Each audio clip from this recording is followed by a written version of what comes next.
vaksin tidak melulu soal kesehatan. Ada uang, ada vaksin. Ada bisnis besar di balik sebaran vaksin di seluruh dunia, termasuk juga di Indonesia. Siapa pemain utama bisnis vaksin? Laris manis bisnis vaksin, saya ulas sebelengkap untuk Anda.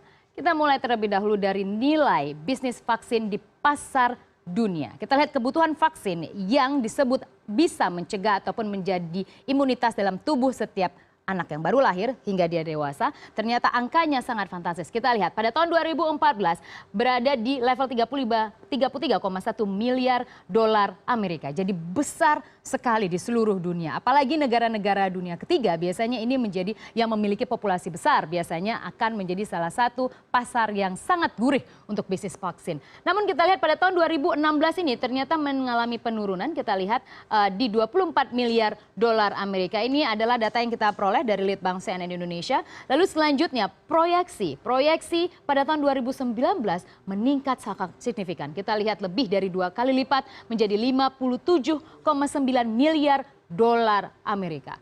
Duit semua ini, vaksin semua yang dibutuhkan oleh masyarakat. Semakin kita butuh maka ada celah potensi uang di sana.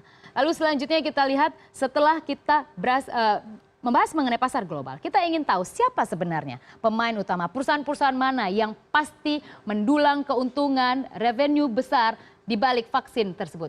Kita lihat terlebih dahulu yang paling pertama, saya lihat dulu dari pie chart tersebut, GSK.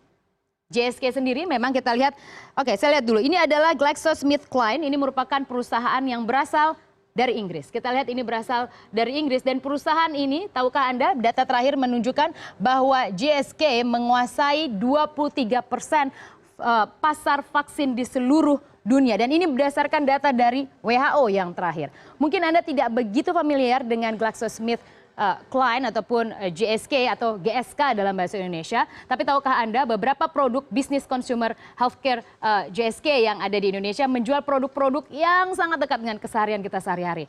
Panadol, Sensodyne, atau juga Scott Emotion. Itu merupakan beberapa produk yang diproduksi oleh GSK dan dia juga ternyata selain memproduksi produk-produk kesehatan, healthcare, ternyata mereka juga bermain di vaksin dan menjadi pemimpin pasar vaksin di seluruh dunia. Jadi berasal dari Eropa tepatnya. Lalu dari 23% dari GSK kita bergeser untuk ternyata adalah Sanofi. Sanofi berasal dari kita lihat Sanofi sendiri memimpin pasar dengan 17% menguasai pasar vaksin di Indonesia dan kita lihat bahwa Sanofi ini memang merupakan salah satu perusahaan juga yang masih berasal dari Eropa, Prancis kalau saya tidak salah untuk Sanofi. Ya, Sanofi sendiri berasal dari Eropa dan memimpin dengan 17%.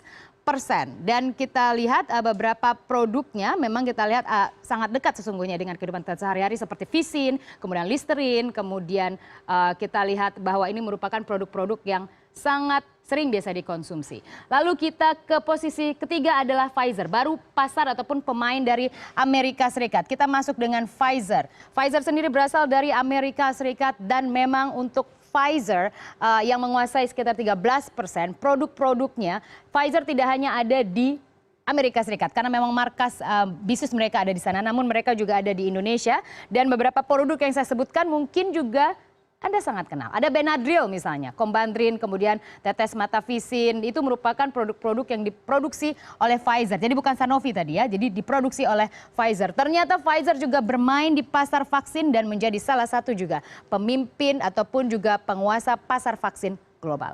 Lalu selanjutnya kita lihat ada di 12% yaitu Merck. Merck sendiri memang merupakan salah satu produk ataupun juga produsen untuk vaksin yang ada di seluruh dunia dengan 12% tadi yang berasal dari Amerika Serikat. Jadi masih Amerika Serikat. Lalu kita lihat 10% adalah Novartis. Novartis sendiri berasal dari kita lihat ini adalah berasal dari Selandia Baru, Switzerland dan kita lihat menguasai sekitar 10%.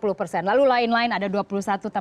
Ada Sanofi Pasteur juga yang merupakan afiliasi dari Sanofi tadi. Jadi sama saja dan intinya adalah pasar Eropa, pasar Amerika Serikat. Intinya negara maju adalah pemain utama untuk vaksin di seluruh dunia. Kemana menjualnya? Ke negara-negara berkembang, termasuk Indonesia. Namun memang beberapa waktu mendatang proyeksi dari WHO untuk pasar-pasar seperti India dan Tiongkok akan mencoba bermain juga sebagai produsen dari vaksin di seluruh dunia, menjadi bagian dari Asia atau benua Asia yang akan bermain di sana.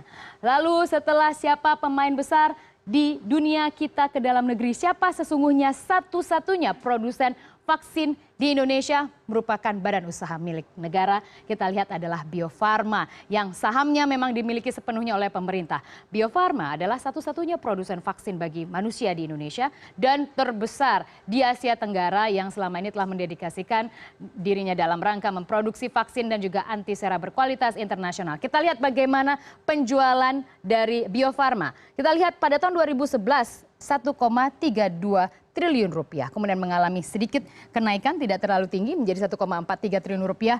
Naik signifikan pada tahun 2013 menjadi 1,84 triliun rupiah. Semakin menanjak tahun 2014 hingga tahun 2015 menjadi 2,34 triliun rupiah. Jadi angkanya adalah triliun rupiah untuk dalam negeri.